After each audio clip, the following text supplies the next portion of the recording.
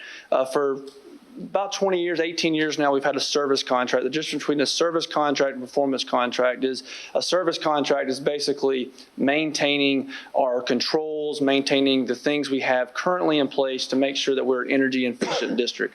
It's really just making sure that we have some support to make sure our systems are running effectively and that we're servicing those. Performance contract is basically we will make a capital investment to improve our energy here in Richland 2. And so after 18 or so years, we had a performance contract, but the time now where a lot of our facilities we've doubled in size of our facilities. Some of our investment in those energy management things have not kept up with our growth, and the timing was right for us to pursue a performance contract. 2018, we did that through an RFQ and RFP process where Johnson Controls was awarded that contract. For the spring and summer of 2019, they spent countless hours meeting with us and going into every single school, every single mechanical room, every single light bulb, and really giving a baseline of what our energy is and what the investments we can make to our district to then increase our energy savings and to really be a steward of the environment. Our new service contract with Johnson Controls started July 1st, and now we're in the final stages of finalizing that performance contract through the revenue sources for that contract. A summary of the contract is really broken down into 5 major parts, and really it's 5 parts, but 2 of those are major. The first one is lighting. The lighting will touch every single school, where we'll make sure we have energy efficient LED, Bluetooth lighting in our school, where we have the capability to track different devices, but also have state-of-the-art lighting. This is an $18 million cost, but it's every single light fixture in our district. First year savings of those is $1.3 million. So you can see there's a really quick return of investment on our lighting project. The second big ticket item I would call cost-wise is our HVAC replacement and upgrades. This is making sure that we replace 3 HVAC total replacement at Bookman Road, Killian, and Rice Creek Elementary. That's roughly a $10 million cost with those savings you see there. Our other 3 are a little smaller in cost are building envelope improvements, making sure that we really tighten up the buildings through caulking, et cetera. And then we have our one solar project. We could expand that, but we wanted to kind of slowly do that, and we wanted to look at more places where we have land available. Blythewood has a lot more land available. It's cheaper to do that. It's less maintenance on the land as opposed to putting them on the roof. And then you can see our last is utility meter rationalization. Is basically we need to get our utility meters up to date, and there's no cost to that. So we're talking roughly a total cost over 20 years of about $42 million. That's including our financing costs. And I'll talk a little bit more of the actual cost, or not actual, but the cost without financing here in a minute. And Dr. Molly here to answer any questions. And over that 20 years, we'll see savings, projected savings of roughly $50 million. So a net savings of $8 million. Kind of a little more breakdown of these costs and the revenue sources for those. Total is roughly about $30 million for the entire project. Through our bond counsel attorneys and through our bond counsel, we can spend roughly $10 million of that on the HVAC projects. They were identified in the bond, and we can use $10 million for that through Johnson Controls. Our other $20 million worth of projects, they technically do not, they will not account for bond dollars. So we're going to bring to you back at your next meeting and special obligation bond for borrowing $20 million for that. That is, does no debt impact to the taxpayers. It's not a bond that changes the millage. It's basically the bond that we would ask for you will be paid for through the savings from the Johnson Controls projects. There's no impact to the taxpayers. We're just borrowing money up front to do that. And with that, Dr. Molly and I, because he knows the finance better than I do, or Shelley, will answer any questions that you have. Board members, questions or comments? I just want to say thank you for the update. Thank you for, I know that we have the link online that will tell us the progress of what, but thank you for just keeping us posted. Thank you for sharing this with us. You're welcome. Thank you very much. We can help pay for it with the money socks Dr. Miley's wearing. Thank you. Thank you. All right, next on our agenda, we have agenda items for January the 14th. Dr. Davis. Thank you, Mr. Chair. Mr. Chair, members of the board, we have a regular scheduled business meeting on January the 14th, 2020. We will call to order the meeting and executive session at 5:30. Public session will convene at 6:30. We'll have the call to order. We'll have items in executive session, which will be admissions, requests into a district's adult ed program, student appeals.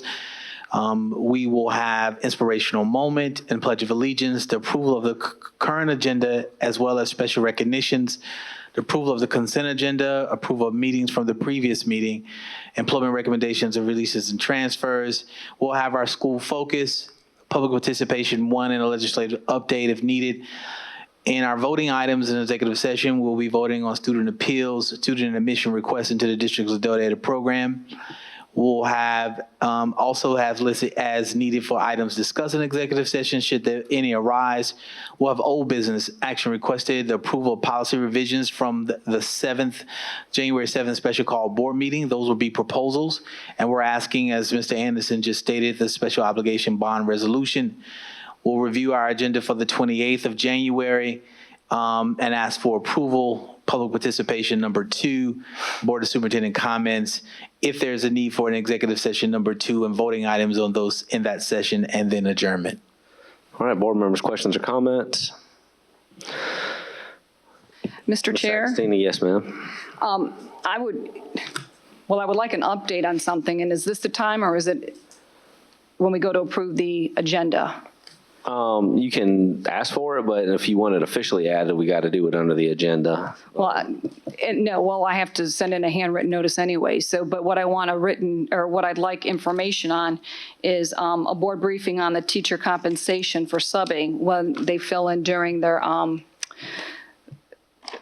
planning periods. I'd like to know if we've moved forward and been able to compensate them on that. We've had somebody come and speak to us about a month ago or 6 weeks ago in public participation, so I'd like to know the status of that. And that can be in a board briefing. Thank you, Mr. Chair. Thank you, Ms. Agostini. Yes, we can provide that information in a board brief. Okay. Other comments?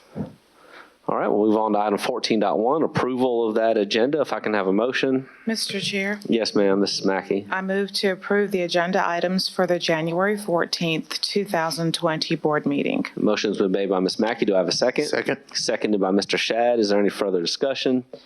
Mr. Chair. Yes, ma'am. Once again, I'm going to voice my concern about this practice. Quite frankly, it's, in my opinion, a waste of time. I will use an example.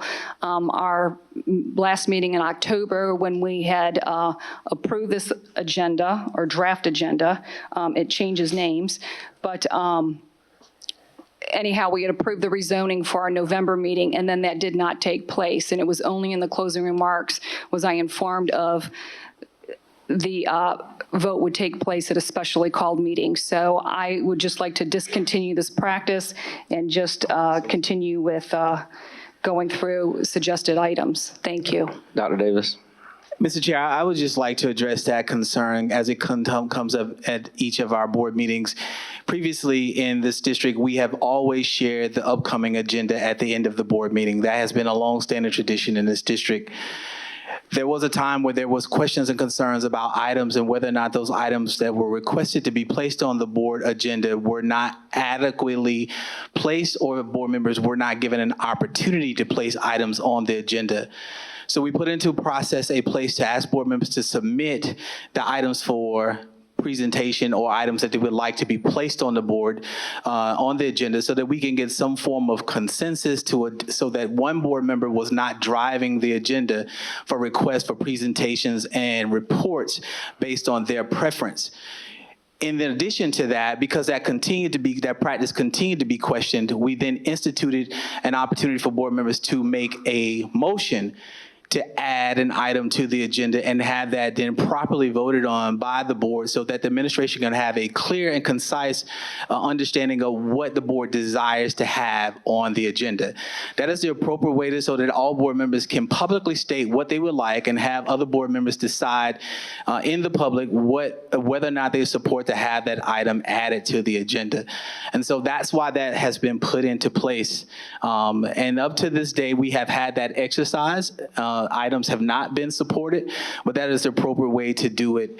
And I recommend that we continue to have that as a practice and a practice that we use moving forward. And Dr. Davis, I would like to add, since having been in the chair role now multiple times, this time I have had a lot less complaints from board members that they're not able to get things they want on the agenda, or feeling like that they've been overlooked, or that it doesn't get on in a timely manner. It seems like it has really curbed that issue quite a bit. With that, we will now take the vote.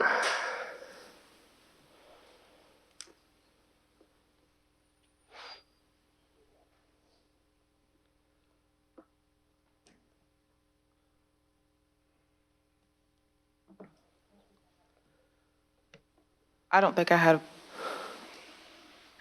Oh, I did. Never mind. Amnesia. Vote passes 6-1. Next on our agenda, we have the second public participation. I need to put on the record, Mr. Cottrell, Danny Cottrell, had sent me an email earlier in the week asking to get on public participation. And I asked for him to be added. That just didn't end up in my folder, and so I overlooked him. He was here earlier this evening and left a note that he wanted to have added to the record. So I'll just quickly read it real quick so we can get it added to the record. It says, Chairman Manning, Dr. Davis, members of the school board, I'd like to thank you for allowing me to express our concerns in the November board meeting and allowing me the opportunity to speak tonight, which obviously I overlooked it, and he needed to go, so I'm adding this in. But regarding the track and field program facilities at Spring Valley, I would like to thank Mr. Anderson for meeting with me regarding the district's plan for the track improvements at Spring Valley. We're excited about the district's RFP regarding not only our track for improvements at our fellow district high schools, but for improvements at our fellow district high schools. I appreciate Mr. Anderson taking the time to clarify my interpretation of the RFP language of the track and field resurfacing and repairs is actually for replacing the existing track. Although I understand there may be issues that prevent the replacement of the track prior to the season, I do have concerns regarding the minimal amount of repairs outlined in the district's plan due to the current track conditions. We're anxiously awaiting on the outcome of the RFP and look forward to additional updates regarding the progress and improvements to the facilities for our premier program. So I just wanted to get that added to the record. That was my oversight, and because he had to leave, wanted to make sure we got that added in. With that, there's no further public participation, and we will now move on to board and superintendent comments. If I can start with Ms. Agostini and work in the other direction. I'll be brief. I just want to wish everyone a Merry Christmas, a Happy Hanukkah, and hope that everybody has a wonderful and safe holiday season. Good night. Thank you, Ms. Mackey. For all those who've got to be here, bless you. For those who choose to be here, bless you. Have a wonderful, hope your Thanksgiving was good, and enjoy the rest of your holidays with your family, your loved ones. Have a good evening and be safe. Thanks, Dr. Holmes. Happy holidays and be safe. Thank you. Dr. Caution Parker. Ditto. Dr. Elkins Johnson. Everyone, have a Merry Christmas and a Happy New Year. Thank you. Mr. Shad. Merry Christmas, Happy Hanukkah, and Happy Kwanzaa. Dr. Davis, I know you're not going to disappoint me and be short. Absolutely not. Okay, go ahead, Dr. Davis. I appreciate you all being very short too, so I have more time. School safety zones, keeping students and employees safe is something that our district takes very seriously. Your help is needed to improve safety in and around our school zones. Careless, distracted driving and speeding are becoming more prevalent, making our school zones increasingly dangerous. We're asking all drivers to proceed cautiously in these areas when driving on school campuses. Please look out for school crossing guards and adhere to their signals. Be aware of students and other pedestrians who are walking and riding bicycles. Accidents can happen in a blink of an eye. We want to avoid emergency situations and ensure that everyone arrives and returns home safely each day. Please pay attention to the crossing guards. Put down those cell phones and please slow down. We also want to take an opportunity to congratulate Dr. Twanisha Gardner, Assistant Principal at Langford Elementary. The South Carolina Association of School Administrators selected Dr. Gardner as the South Carolina Elementary Assistant Principal of the Year.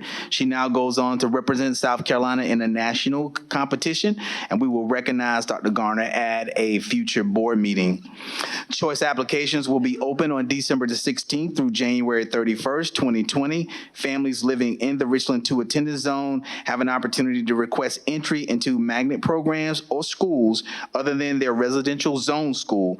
Check the district's website for more details, including school information on nights that are scheduled. And this is going to be quick.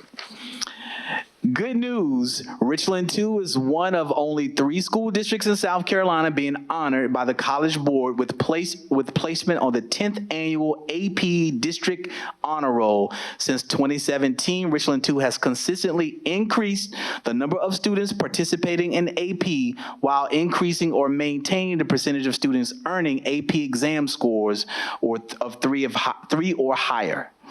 And a special called meeting on December the 3rd, the Richland 2 Board approved the rezoning of Jacobs Creek and Forest Creek subdivisions for Catawba Trail Elementary to Bookman Road Elementary.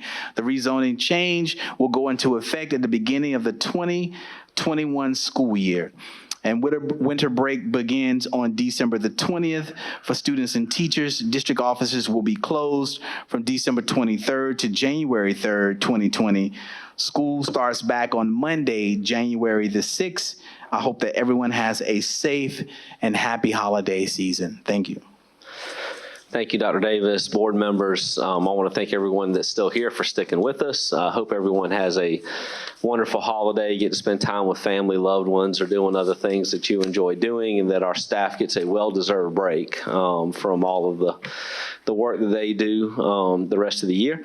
Board members, I do appreciate, I think our board does a great job of having diversity of opinion and thought, even though we don't always agree on some of our thoughts, beliefs, and where we are, but we work together. And I appreciate us all working together, understanding that we all come from different backgrounds and have different thoughts and opinions on many things. But we do have a great board, great staff, and I want to thank everybody. Have a great holiday. If I can have a motion to adjourn. Mr. Chair, I move to adjourn the December 10th, 2019 school board meeting. Thank you. Motion made by Ms. Mackey. Do I have a second? Seconded by Dr. Caution Parker. Everybody in favor, please raise your right hand. Passes unanimously. We're adjourned.